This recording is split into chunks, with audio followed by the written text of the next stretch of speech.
Greetings from New Jersey Institute of Technology. I'm Mike Smullen, Executive Director of the Alumni Relations Office at NJIT, and I'm pleased to welcome you to our latest Highlander Chat, NJIT 2025, Building on a Strong Foundation. Our guest speaker today is Dr. Fadi Deek, Provost and Senior Executive Vice President at NJIT. He's also a distinguished professor in informatics in the College of Computing and mathematical sciences in the College of Science and Liberal Arts. He's a member of the graduate faculty at Rutgers University Business School, and most importantly, he's a three-time graduate of NJIT. He attended NJIT in the early 1980s, graduating with a BS in 1985, an MS in 1986, and a PhD in 1997. He stayed at NJIT as an administrator, as a member of the faculty, and 3.5 decades later, he's progressed through all faculty ranks and taught at all university levels and in different settings. He's moved into positions of increasing responsibility, including program director, associate, vice chair, and chair positions, associate dean, and now provost and senior executive vice president. In between teaching, research, and administration, he has actively involved himself in curricular development, program building, student recruitment, professional and regional accreditation, policy development, and fundraising. He continues to focus on software engineering, which is a passion of his, open source technology and policy, and computing education. He's published over 160 articles in journals and proceedings, 3 books, 11 book chapters, and is a highly sought-after speaker. He has been a principal investigator on a number of significant funded projects, including from the National Science Foundation. He's received numerous teaching, research, and service awards, including several Teaching Excellence and Outstanding Faculty Awards, the NJIT Master Teacher designation in 2001, the Robert W. Van Houten Award for Teaching Excellence in 2002, the NJIT Overseers Public and Institute Service Award in 1997, and I'm proud to say he is an Alumni Association Achievement Awardee in 2009. Dr. Deek was also recognized in 2018 with an award from the World Lebanese Cultural Union in acknowledgement of his exceptional accomplishments and outstanding service to the community. Oh, and his wife Maura and his children Matthew, Andrew, and Rebecca, and his daughter-in-law Michelle are also proud NJIT graduates themselves. Dr. Deek, welcome to the Highlander Chat. Very good. Thank you again, Mike, for your introduction, and I appreciate the work you're doing on behalf of NJIT and its alumni. So the current strategic plan for the university, which began on July 1st, NJIT 2025, as you know, builds on the successes of 2020 vision. And this is reflected in the name for the new plan. We call it Building on a Strong Foundation. Short, NJIT 2025. It's a strategic plan that began 6 months ago, will stay with us until June 30, 2025. You also know, because of your own participation, that the plan was developed with significant input from the entire NJIT community. It began with consultations with the Board of Trustees, then moved to the Faculty Senate, then the University Senate. But we also wanted to hear from everyone on campus. We surveyed everyone and collected over 1,000 responses from faculty, students, administrators, staff, and alumni. We subsequently held focus groups and interviews with all these stakeholders to further understand and elaborate what we learned in the survey or from the survey results. And finally, when the plan was constructed with the help of more than 200 members of our community, the board endorsed it at its June 25, 2020 meeting and launched soon after on July 1st. It's a roadmap, if I may add, it's a roadmap for achieving the university's vision, a vision that was reconstructed as part of the development of the strategic plan. And our vision is to be a preeminent public polytechnic research university with global impact. And we will be that. We are confident that by 2025, NJIT will be recognized as a premier polytechnic institution known nationally and internationally. There are 4 overriding principles that everyone on our campus agrees that will direct us over the next 5 years in this plan, starting with diversity, and that is to create a welcoming and inclusive campus environment for everyone, students, faculty, staff, administration, visitors. We are also concerned with sustainability. We want to be able to respond to the call for climate action, and we want to create a sustainable and enduring legacy. We aim for recognition as well. We wish to enhance the university's recognition as a leading polytechnic research university. And once again, we are seeking a transformation similar to the transformation that occurred as a result of 2020 vision. And that is to achieve an institutional transformation through the specific actions and the priorities in the plan. And there are 5 of those. You asked me to talk about them. And naturally, we lead with students. The students' priority, it focuses on enhancing the curricula, enhancing the learning experiences and the opportunities for our population of students, for our diverse population of students, supporting the students on the way to earning their degrees, and to become recognized for our students' outcome and our students' achievement. And naturally, faculty is also a priority, where we seek to strengthen the professional development, the mentoring programs, to enable us to attract and to retain also a diverse faculty that will look like our student body, who are leaders in education and in research, and whose excellence will be recognized. Both faculty and students perform research at our university, and therefore that is a priority. And we've laid out strategies and goals there as well to seek collaborations, partnerships, and foster innovation, entrepreneurship, with the ultimate goal to become recognized for the high impact research that gets done here. None of this can happen if we don't have appropriate resources, investments. And we'll make investments in ourselves first. In the human, we'll make investments in the digital, in the physical, and obviously in the fiscal resources. We feel if we do all this and we do it right, NJIT awaits prominence, and that's a priority. And we seek to then increase our visibility to achieve this prominence, not only locally at the state level and beyond, globally, and achieve a reputation and be recognized for the reputation of excellence that our university deserves. So Fadi, this strategic plan clearly builds on some of the success of the last plan, in which I was pleased to participate as well. What were some of the most important successes from the last plan that you think 2025 builds on? Yeah, you are referring to 2020 vision, which was the strategic plan in place from 2015 to 2020. And I had the pleasure of also participating and leading in the development and the implementation in this important plan, along with every member of the community. That too involved in its development more than 200 members of the community, including, by the way, alumni. So you're right, Mike, that NJIT 2025 builds on the strong foundation set by those achievements of 2020 vision. And we wanted to be mindful specifically of what were these achievements that we want to build upon. Start with students, which was also our first priority in 2020 vision. We've seen an upward trajectory, not only going back to 2015 or the preparation period. It took us 2.5 years to develop, by the way, the strategic plan, 2020 vision.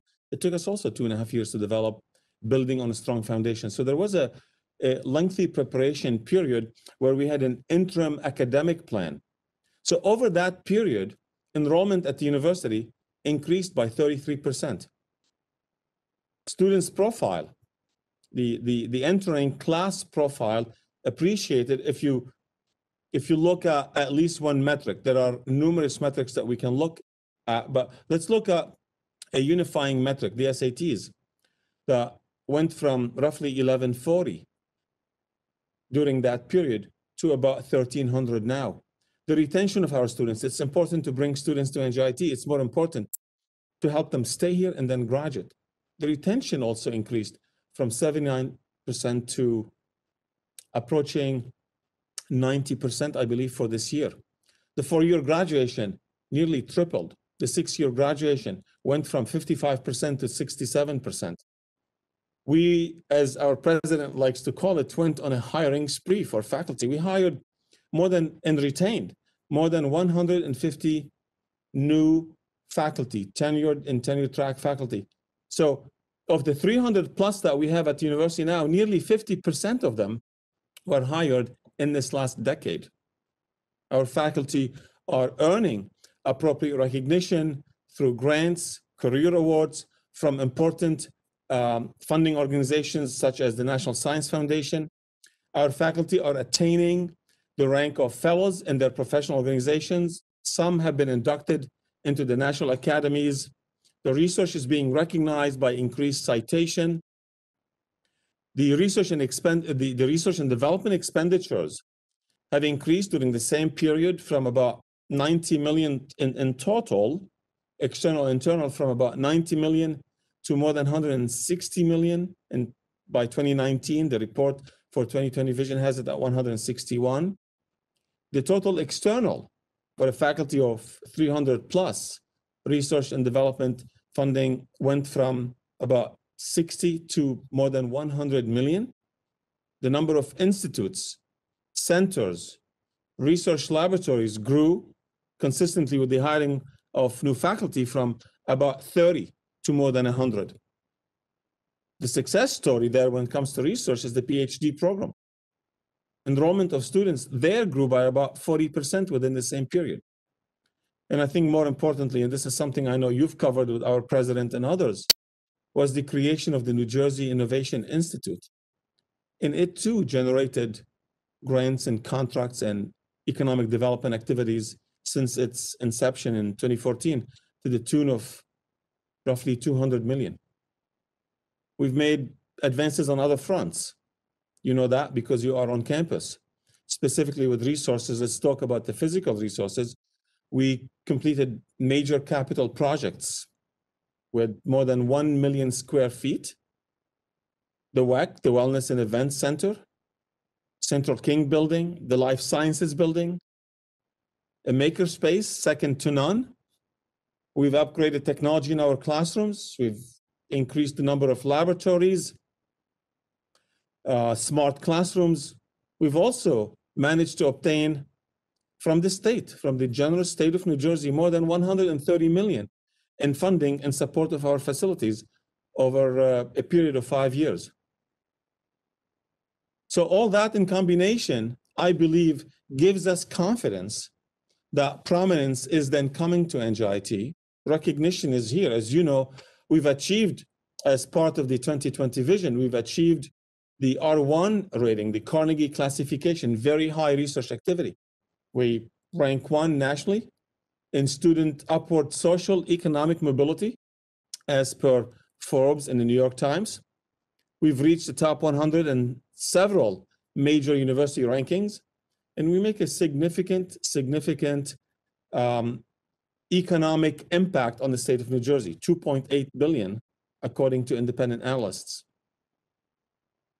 These are the successes of 2020 Vision that we aim to build upon in 2025, named appropriately, building on a strong foundation, Mike.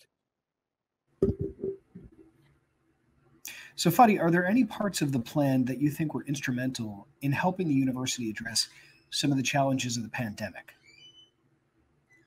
Yeah, a very good question.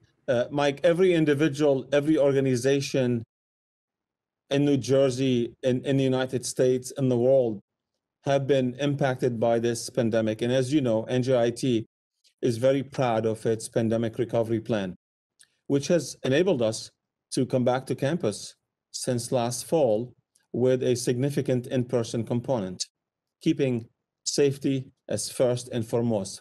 But true, the pandemic has highlighted the need for flexibility, adaptability for us as a university, but also as an employer. As you know, remote learning was always a strength at this university and was also a part of the discussion in 2020 Vision as well as NJIT 2025. Similarly, remote work, telecommuting, and are also part of the conversation. We are here physically. You're talking to me while I am in my office. Some of our students are here, respecting social distancing and everything else that goes along with that. But Our strategic plan makes note of the need to be flexible and to adjust accordingly. Also, by the way, our plan explicitly states that NJIT will become recognized as a great place to work. And you know what that means: becoming flexible, becoming responsive to the changes that were thrusted upon us, but also others that we should and can forecast. One of the key initiatives in 2025, and we are proud of and have moved, in fact, early in the strategic plan because of its impact on our recovery, is the global campus. It too requires flexibility, not only for those learning, but also for those who are delivering the instruction. As a result, by the way, for us to be able to be flexible and responsive, to be able to come back to campus with our students and to teach them here safely, we had to expedite our investments in classroom technology. You've heard me talk about converged learning, which is a key ingredient that has enabled us to do what we've done in the fall, that we will do again in the spring. So we've always had as one of our goals to renew our facilities for teaching, learning, and research. But we made the decision during a difficult financial situation and time that many of these investments had to be expedited, so we are able to respond to the pandemic. So we are able to continue in our education, research, service, engagement mission. So we've installed specialized technology in many of our classrooms. We've purchased mobile systems for other rooms, conference rooms, and classrooms where we need additional technology, where the instructor and the students in the classroom will be able to see precisely what other students who have joined remotely and have the same interaction as if everyone was in the same class. We've invested, and you may not want those details, but I'll mention some, in things like document readers and tablets and cameras and microphones to be able to do what you and I are doing right here. So we can all teach and learn and work remotely, but also physically when it is safe to do. So Fadi, how does 2025, the strategic plan, address workforce needs, the employability of our students and alumni? I would say it's through the key ingredient, the key element of our mission, and that's education, by ensuring that our curricula stay relevant. We're mindful of what's happening outside of our boundaries and will continue to happen. Between now and 2028, STEM jobs are continuing to grow. They'll continue to grow by at least 10% in the United States. We also are mindful that 3/4 of those will be in computing, a very important discipline at NJIT. 15% will be engineering, a very important discipline at NJIT. 10% is in architecture and design. Also, key disciplines at the university. And the employers expect that the graduates of NJIT and others increasingly expect so, that will contribute on day one. And our students do. There's always a need for some trainings, for some orientation. But also, we've done other things in addition to keeping our curriculum relevant. We've teamed up with important corporations like IBM. We have skill certification. That's one aspect of ensuring that our students are ready for the workforce. Most importantly, though, even though we are doing these things, Mike, I want to continue to stress that creating lifelong learning is very important. Specific skills are important but transient. They will change, but we want to make sure that our students will have the lifelong learning that will prepare them to stay relevant regardless of what happens, and to be able to take advantage of these rapidly changing fields in computing and engineering, in architecture and design and management, and the sciences, even in the liberal arts that are technology infused at NJIT. So it's a dual approach. The curriculum itself is relevant, but also additional, if you call it, layers to the curriculum by working with industry will enable us to produce the kind of workforce that industry expects of us. When I speak to alumni, I always like to point out that their degree lasts forever. NJIT will always be the home for our alumni. What are some of the areas in this plan that you think are of greater or at greatest significance to alumni? And where do you think they can contribute the most in support of this plan? First, let me say that I'm pleased that you give me a chance to speak as a proud alumni. I'm happy to speak on behalf of the university as a provost and faculty member, but I'm just as happy to also speak as a combination, that plus the proud alumni. They are important. We are important.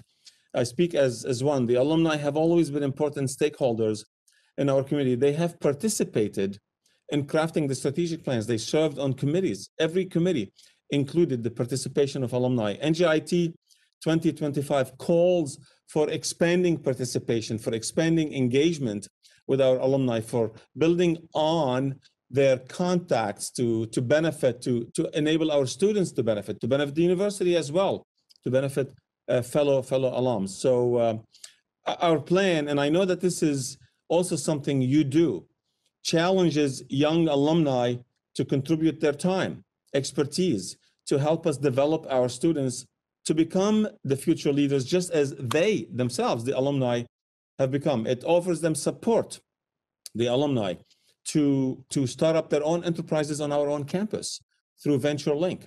It seeks to strengthen private philanthropic giving in response to, unfortunately, flat public support for our university and other universities. And we all know that the cost of STEM plus for us, the plus because we have, as you know, in addition to science, technology, engineering, and math, we have architecture, design, management, and they are all supported, empowered by all those disciplines, particularly technology. They cost a lot more.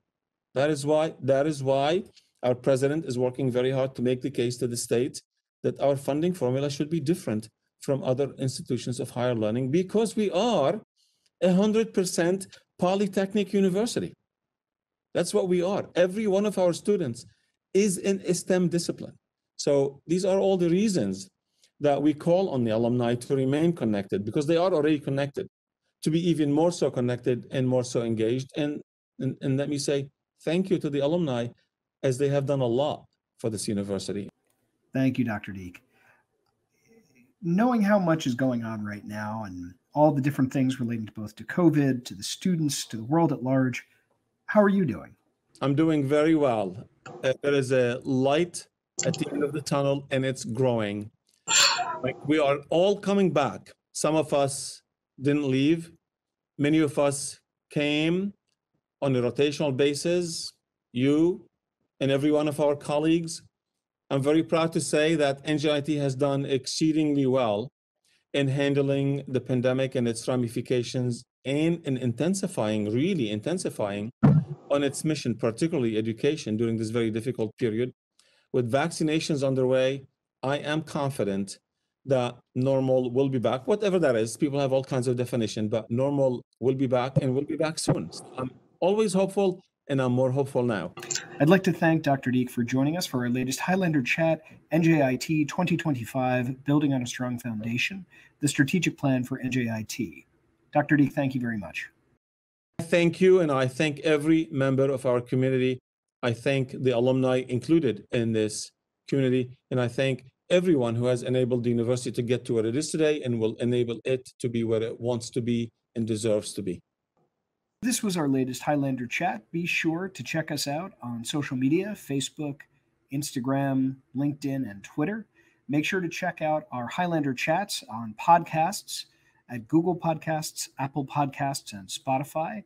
And of course, as I always like to say, go Highlanders.